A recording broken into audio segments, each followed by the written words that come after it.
Good morning students. Today we will do rearranging, sentence rearranging. In this a sentence is divided into small parts and it is jumbled. The sequence is altered and you have to find out the correct sequence and write the corrected sentence. Jumble sentence jumbles sentence puzzle एक sentence हम लेते हैं उसके हम pieces कर देते हैं और उन पीसेस को हम आगे पीछे कर देते हैं. अब आपको उसकी सही सीक्वेंस आपको ढूंढनी है.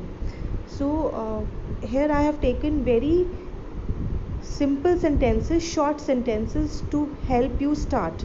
बट आगे जाके आपको एग्ज़ाम में इतने सिंपल सेंटेंस नहीं मिलने वाले. This is only to begin with.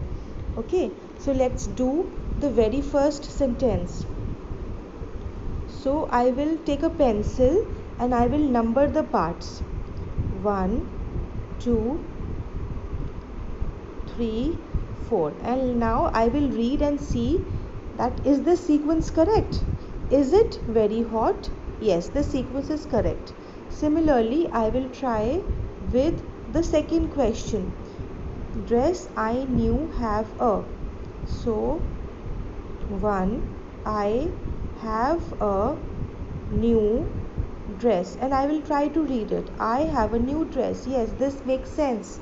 So basically what am I doing? मैं कैसे पहचान रही हूँ कि यही एक सीक्वेंस है. इसमें मुझे सबसे पहले हेल्प करता है to know the sentence structure in English. So what is the sentence structure in English? It is always subject plus verb plus object. ये हमारा सब्जेक्ट का स्ट्रक्चर होता है. तो यू मस्ट नो दिस कि सबसे पहले सब्जेक्ट आएगा, फिर वर्ब आएगा और फिर ऑब्जेक्ट आता है.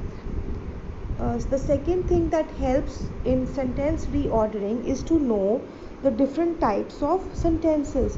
So how many type of sentences we have? We have 5 sentences. We have affirmative sentence, negative sentence, imperative sentence, interrogative sentence and exclamatory sentence. So जब भी आप कोई पज़ल देखते हो, सेंटेंस पज़ल देखते हो, सबसे पहले आपको देखना है ये किस टाइप का सेंटेंस है. So if I see the first sentence, I see a question mark. So it is an interrogative sentence. This is also an interrogative sentence. This is also interrogative sentence. This is an exclamatory sentence and this is an affirmative sentence. So if I know कि किस type का sentence है तो मैं उसका first word gas कर सकती हूँ कि अगर ये इंटेरोगेटिव है, क्वेश्चन है, तो फिर कोई क्वेश्चन वर्ड से शुरू होगा. अब यहाँ पे क्वेश्चन वर्ड होता है what, why, how, when, where. अब यहाँ पे ऐसे क्वेश्चन वर्ड्स तो नहीं है बट कुछ और हो गए क्वेश्चन वर्ड. तो is it A question word मुझे लग रहा है तो मैंने इज़ इट ले लिया. ठीक है. और जैसे ये this is the third one I am taking, that look big at boy.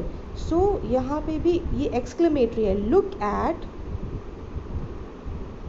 That big boy. Okay, यहाँ पे क्वेश्चन है तो क्वेश्चन वाला जो वर्ड है वो आएगा. तो क्वेश्चन वर्ड मुझे ये लग रहा है, कैन यू राइड द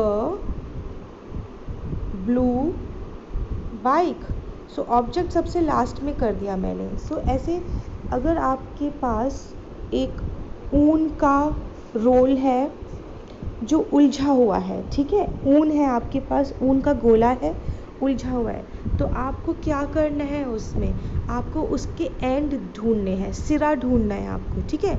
तो अगर आपको 2 एंड्स मिल जाते हैं तो आप उनको खींचते जाएंगे और फिर वो पूरा का पूरा सुलझ जाएगा. तो सिमिलरली आप यहाँ पे स्टार्टिंग का वर्ड देखेंगे, एंड का वर्ड देखेंगे. स्टार्टिंग और एंड का वर्ड मिल गया, then everything will fall in place. फिर आप बीच के फिलअप्स तो फिल कर ही सकते हैं. सो स्टार्टिंग में सब्जेक्ट आता है, एंड में ऑब्जेक्ट आता है. That is in an affirmative sentence.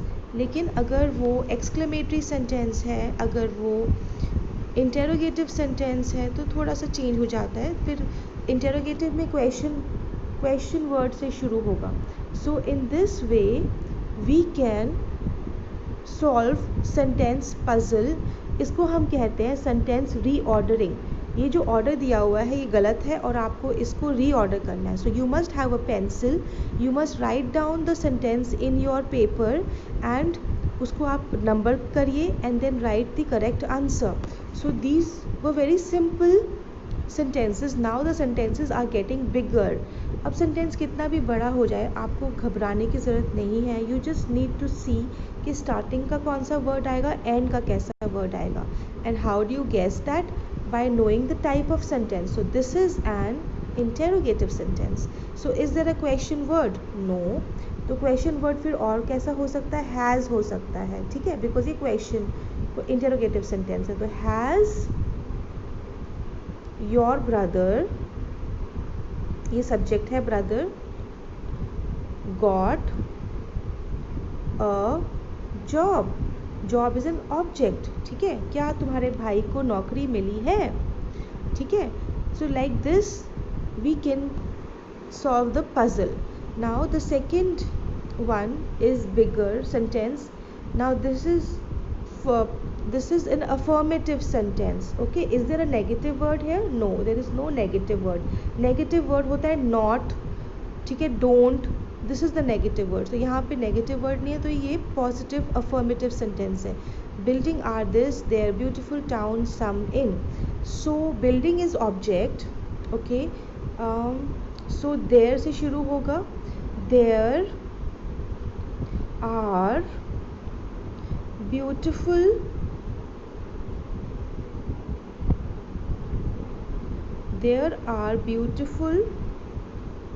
buildings, subject है ये.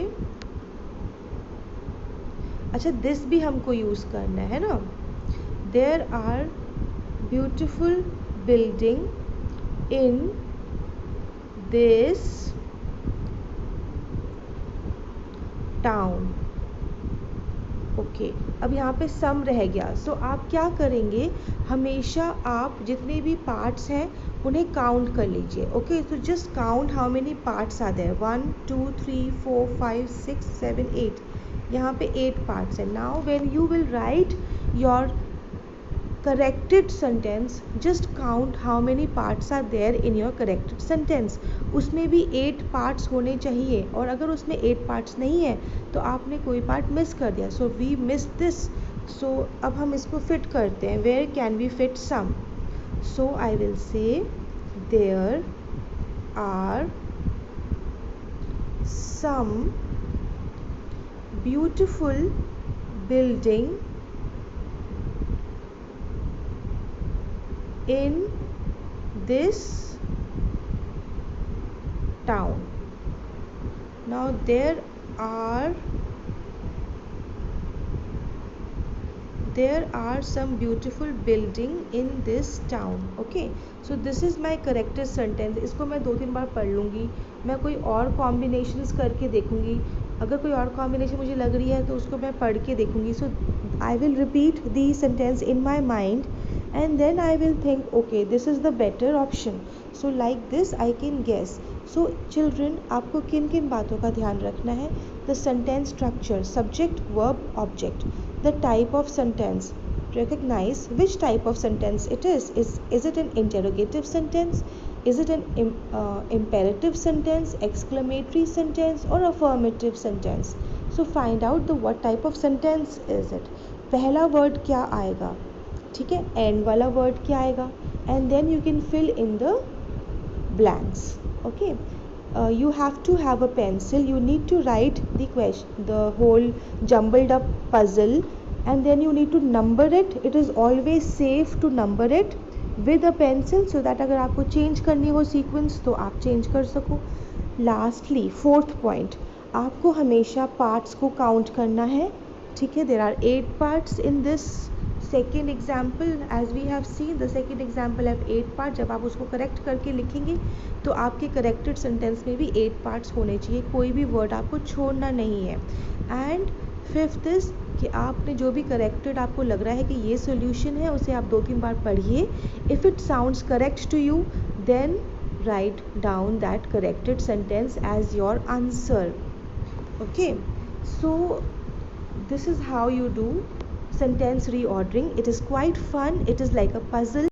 the more you practice, the more you get better at it. तो ये कैसे हम कर सकते हैं? कुछ बच्चे तो फटाफट कर लेते हैं, कुछ बच्चों को टाइम लगता है. जितना भी आपने अभी तक ग्रामर सीखा है children, all that will help you in this. So if you have learnt your grammar till date nicely, if the concepts are clear to you, if you know what is noun, what is subject, what is object, what is verb, what is adjective, if you know all that, prepositions, if you know all that, then you can guess how to solve the puzzle.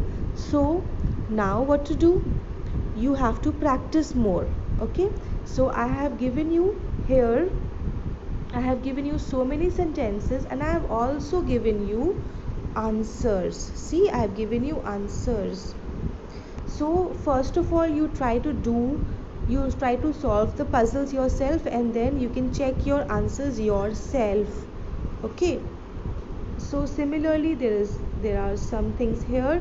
Okay, so you also have to use correct punctuation. What are punctuation marks? Full stop, comma, inverted commas. Okay, these are the punctuation marks. So sometimes the punctuation mark is also very important. Now these are individual sentences. Okay, here the answers, okay, these are individual sentences and the answers are also given to you. Alright, so more you practice, the more you will be perfect in this. Thank you children, and have a wonderful day.